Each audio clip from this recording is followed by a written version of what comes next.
Have you ever noticed how much of your energy is spent trying to make others comfortable? How often you shrink your voice, your desires, your truth just to keep the peace, to fit the image, to be liked. And yet, despite all the effort, people still misunderstand you, still criticize, still demand more. You bend, you accommodate, you apologize for simply existing as yourself, and one day you wake up drained, empty. You've given so much attention outward that there's barely anything left within. You start to realize perhaps the reason life feels unbalanced is because you've been trying to balance everyone else's. You've been carrying the world on your shoulders, thinking that if you just fix this or please that, things will finally settle. But they never do, because the truth is, the world doesn't adjust to your kindness, it adjusts to your boundaries. You've been taught since childhood to be good, to be agreeable, to think of others, and that's noble until it becomes self-neglect. Because being good means nothing if it comes at the cost of your peace. You can't light up the world while dimming yourself. The Stoics understood this long before modern psychology gave it a name. They called it self-governance. It means to rule over your own mind, your own reactions, your own choices rather than letting the noise of others dictate them. Marcus Aurelius once wrote, "You have power over your mind, not outside events. Realize this, and you will find strength." But few ever do. Most people spend their entire lives focused outward, chasing approval, validation, or control, trying to make everyone like them, agree with them, understand them. And in the process, they lose themselves completely. You start to feel that quiet frustration, that invisible exhaustion that doesn't come from hard work, but from misplaced energy. You're working hard on all the wrong things, on pleasing, proving, explaining. It's like trying to calm a storm by whispering to the wind. And one day, you pause long enough to ask, what if I stopped trying to control how others see me? What if I redirected all that effort inward, toward mastering myself instead of managing the world? At first, that idea feels selfish, but the more you sit with it, the more it begins to feel right. Because deep down, you know this truth. You cannot build inner peace on the foundation of outer approval. You were not meant to be constantly adjusting yourself to fit the expectations of others. You were meant to stand firm, to live in alignment with your principles, to focus on what you can truly command, your thoughts, your discipline, your effort. Everything else will shift naturally once you stop shifting for it. When you begin to focus on yourself, you don't become distant, you become centered. You stop reacting to every opinion, every judgment, every passing wave. You become the stillness beneath the surface, the quiet observer who no longer needs to explain or prove. And slowly, you see that the more you hold your ground, the more the world begins to find its balance around you. Because when you no longer chase control, you embody it. When you stop begging for respect, you attract it. When you finally focus on yourself, the world learns to adjust. The ancient Stoics taught a truth so simple that it almost sounds too quiet to notice. They said, freedom begins the moment you stop needing the approval of others. To them, life was never about controlling the outside world. It was about mastering the inner one.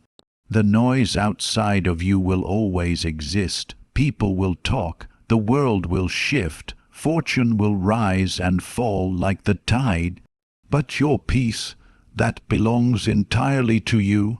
Marcus Aurelius wrote, "If you are distressed by anything external, the pain is not due to the thing itself, but to your estimate of it, and this you have the power to revoke at any moment."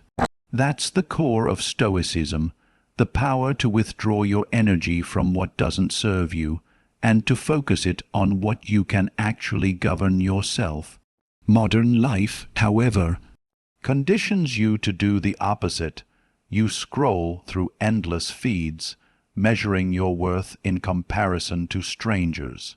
You stretch yourself thin to please bosses, friends, or family who will never truly see the effort behind your silence. You confuse visibility with value and applause with alignment, but the Stoic path asks you to pause and ask, what if the world's noise isn't the problem? What if your attention to it is? Because when you stop focusing on what others think, something remarkable happens. Your mind becomes lighter. Your reactions become slower. You stop trying to win every argument, to defend every misunderstanding, to fix every misperception. You begin to realize that peace isn't a reward given by others.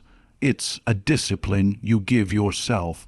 Epictetus reminded his students, when someone is properly grounded in life, they shouldn't have to look outside themselves for approval.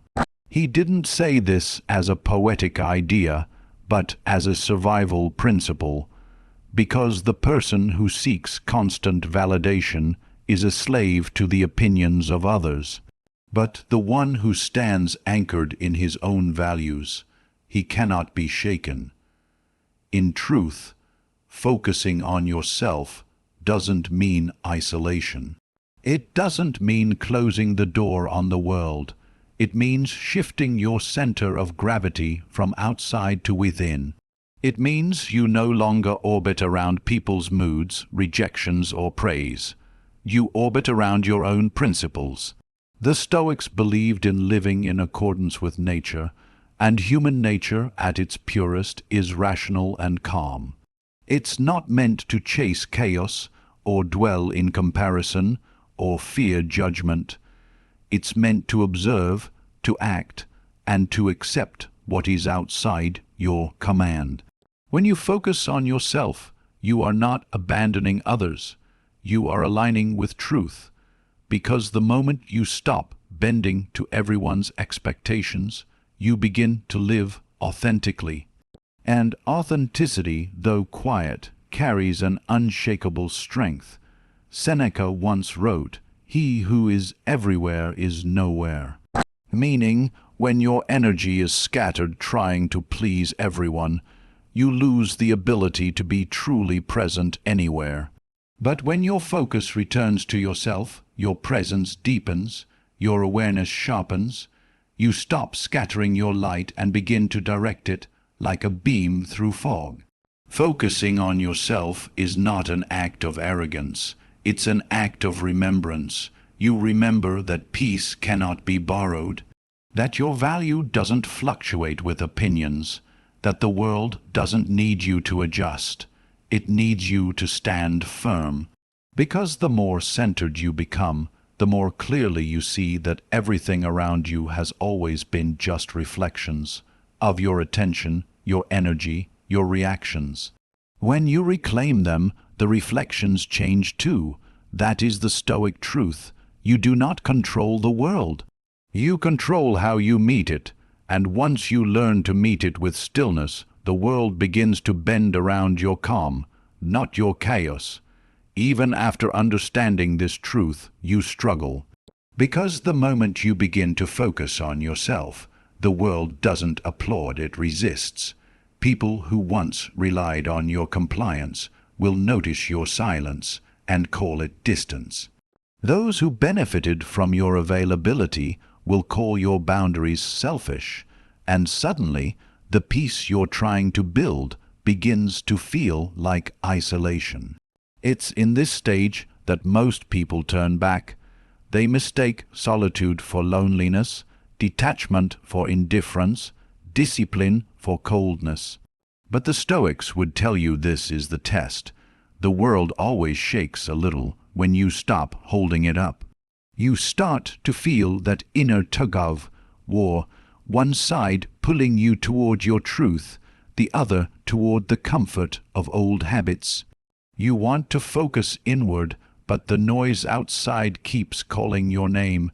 You want to be calm, but you still crave to be understood. You want to detach, but your ego whispers, "What if they forget you?" This is where your real growth begins, not in peace, but in discomfort.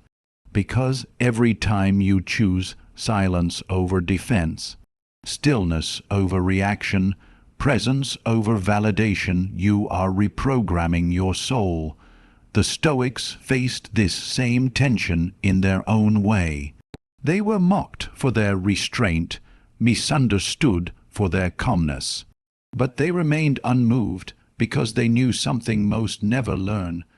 That true strength isn't proven by how much you can control others, but by how little they can control you.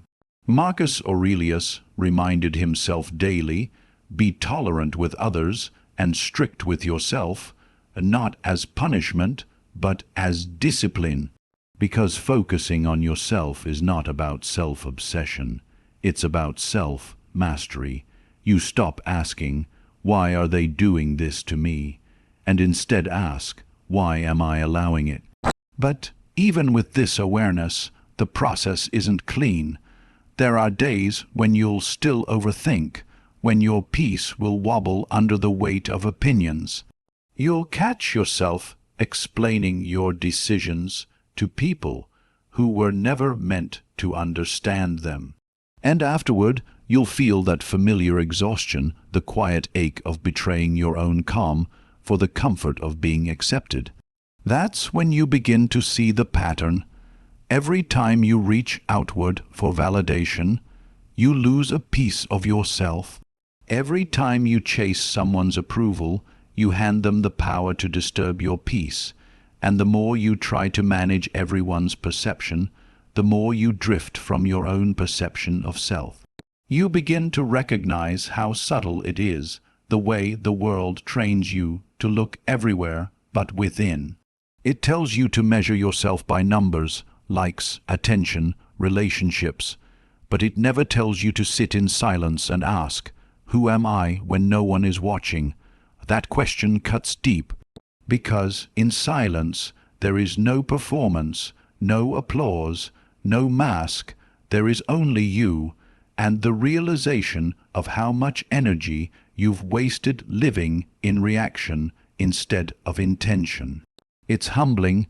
You start to see that you weren't really focusing on others out of love. You were doing it out of fear. Fear of being disliked, fear of being replaced, fear of being misunderstood. But fear cannot coexist with peace. One must dissolve for the other to exist, so you start letting go, slowly, quietly. You stop explaining your silence. You stop defending your calm. You stop apologizing for growing. And in that letting go, something extraordinary begins to happen. You start to hear your own thoughts again. At first, they're faint, then clearer, then powerful. They no longer echo with other people's voices. They sound like your own. And in that quiet rediscovery, you realize what you were seeking all along was never approval, it was freedom. The world hasn't changed. The noise is still there. The opinions still swirl. But you have changed. You've stopped trying to make the world adjust to your peace, and started adjusting yourself to your purpose. The inner conflict still flickers, yes, but it no longer burns you, because now you see it for what it is, the friction between who you were and who you're becoming. And that friction, that's growth. Then one day it happens, not as a sudden revelation, but as a quiet shift, barely noticeable at first. You wake up, look at your phone, and realize you don't care who hasn't texted you back. You scroll past opinions that once stung, and they feel irrelevant. It's not that you've become numb, it's that you've become grounded. There's a calm clarity now, a sense that your worth no longer hangs on the threads of others' perceptions. The noise that once pulled you in every direction begins to fade into the background like distant waves. And for the first time in a long time, you feel what the Stoics meant when they spoke of tranquillitas animi, the tranquility of the soul. Marcus Aurelius once wrote, "Choose not to be harmed, and you won't feel harmed. Don't feel harmed, and you haven't been." You finally understand what he meant. Because peace is not about fixing the outside world. It's about mastering your interpretation of it. The turning point arrives the moment you realize you no longer need to convince anyone of your peace. You simply live it. You stop rushing to correct every misconception. You stop trying to prove your value through productivity or perfection. You start letting silence speak for you, and it speaks louder than any argument ever could. That's when people notice the change. They don't understand it, but they feel it. They sense that something about you is different. You no longer bend to their moods, their expectations, their drama.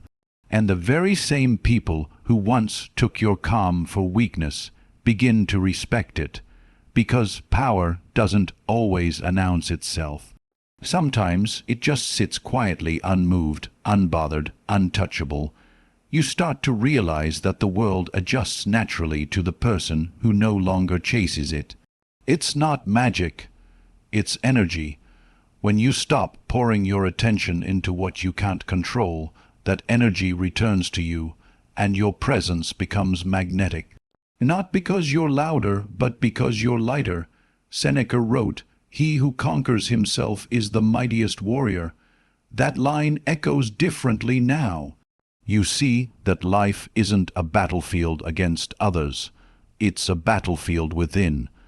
Every moment of irritation, every burst of anger, every need for validation is an invitation to practice mastery. And mastery doesn't mean suppression. It means understanding. It means seeing your emotions clearly, but not letting them rule your choices. You realize that true focus is not intensity. It's consistency. It's not about forcefully cutting people off or proving your independence.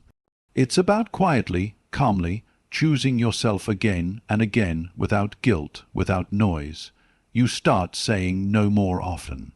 Not out of bitterness, but out of clarity. You start walking away from arguments that don't need your presence. You start spending time alone without feeling lonely. You begin to enjoy silence, not as emptiness, but as peace. And the world, it begins to reorganize itself around your stillness. People who used to drain you start drifting away. Opportunities that align with your focus begin to appear. Life stops feeling like a constant chase and starts feeling like a natural flow. You begin to understand one of Epictetus's greatest lessons. Don't explain your philosophy, embody it. You no longer need to talk about peace, you've become it. You no longer seek validation for your strength. You simply live with quiet conviction. This is the turning point.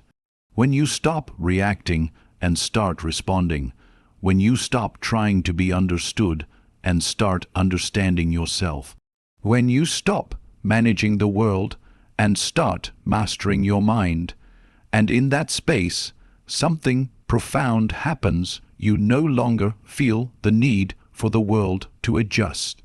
Because you've already adjusted the only thing that ever mattered, yourself. Now comes the real work, the quiet discipline of living what you've learned.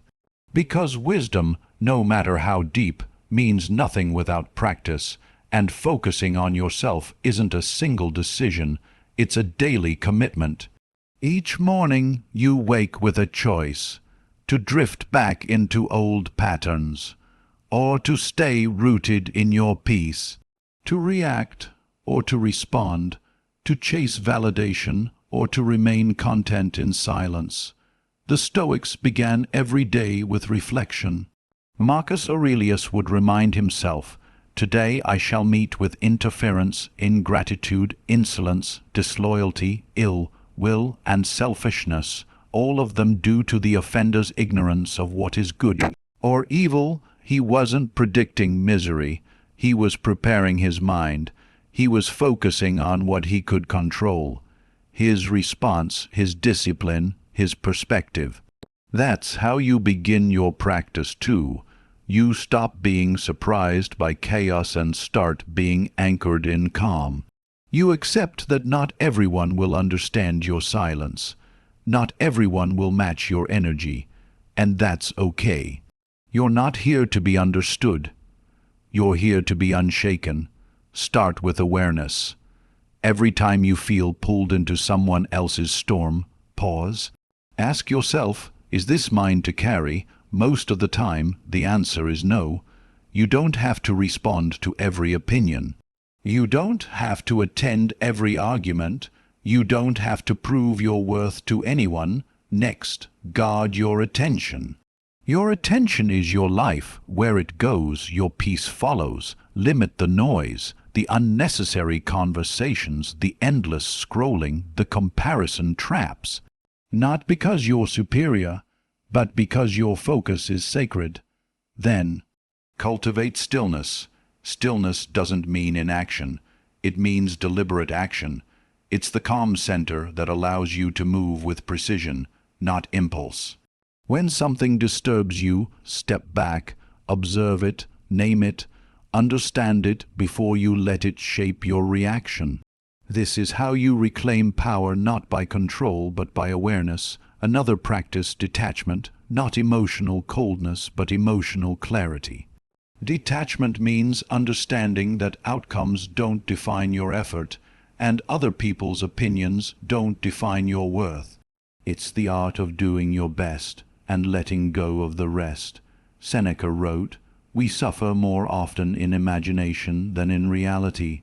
You'll notice how much of your anxiety lives in imagined futures, in what-ifs and maybes.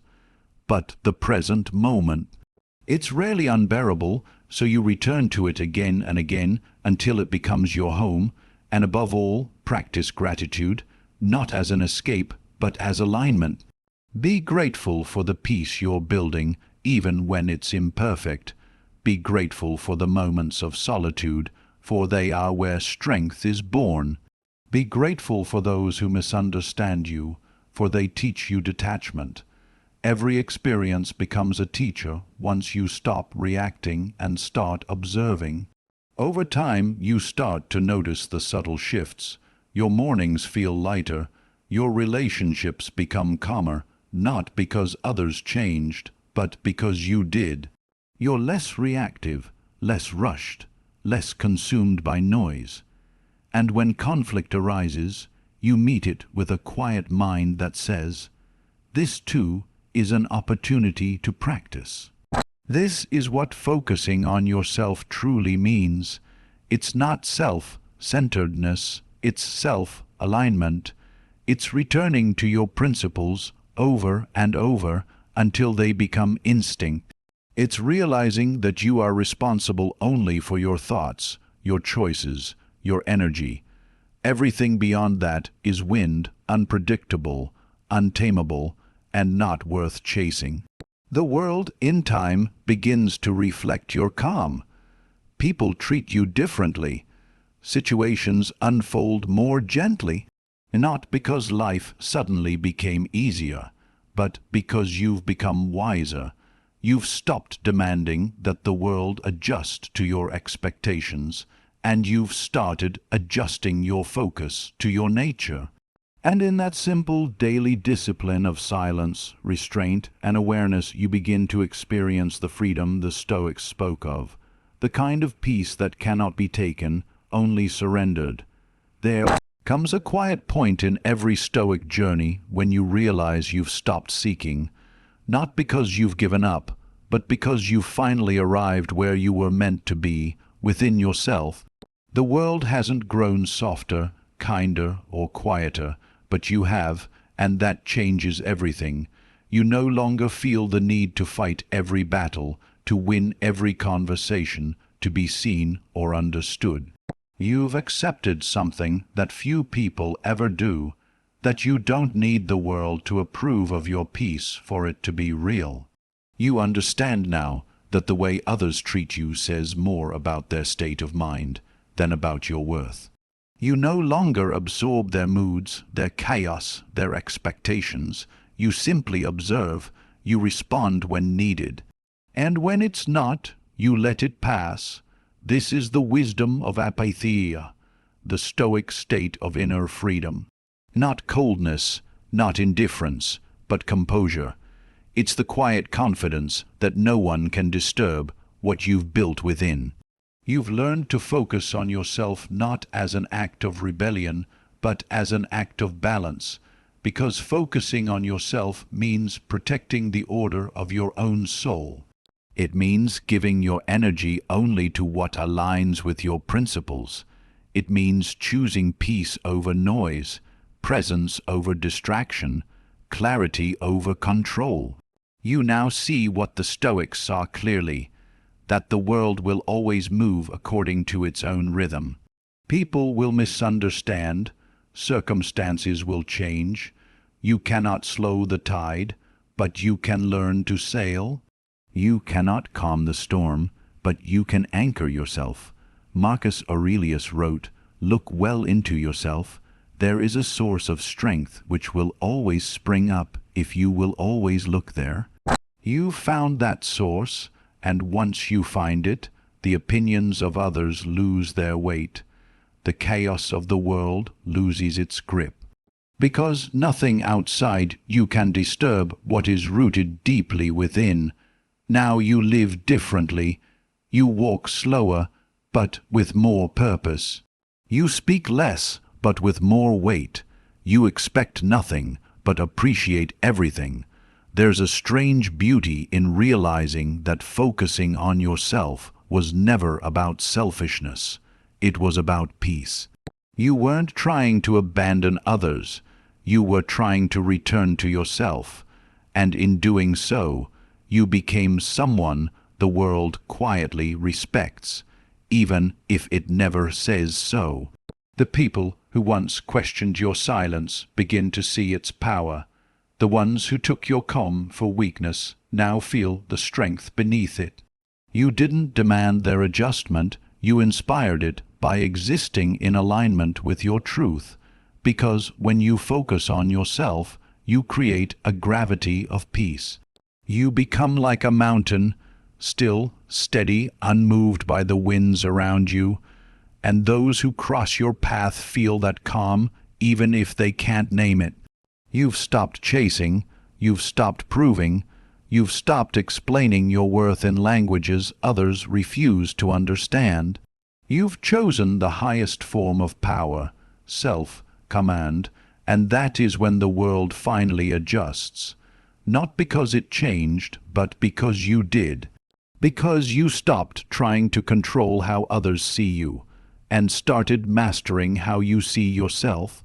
Because you stopped running from silence and learned to live inside it. Because you realized that peace isn't found. It's built, moment by moment, choice by choice. You've discovered that the greatest revolution is quiet. The most powerful transformation is unseen. And the most unshakable strength is peace. So now, as you sit in stillness, there's nothing left to fix. You've understood the truth all along, that focusing on yourself was never about ignoring the world. It was about becoming strong enough to live in it untouched, and in that realization, there's only one thing left to say. Peace is not something you find. It's something you protect.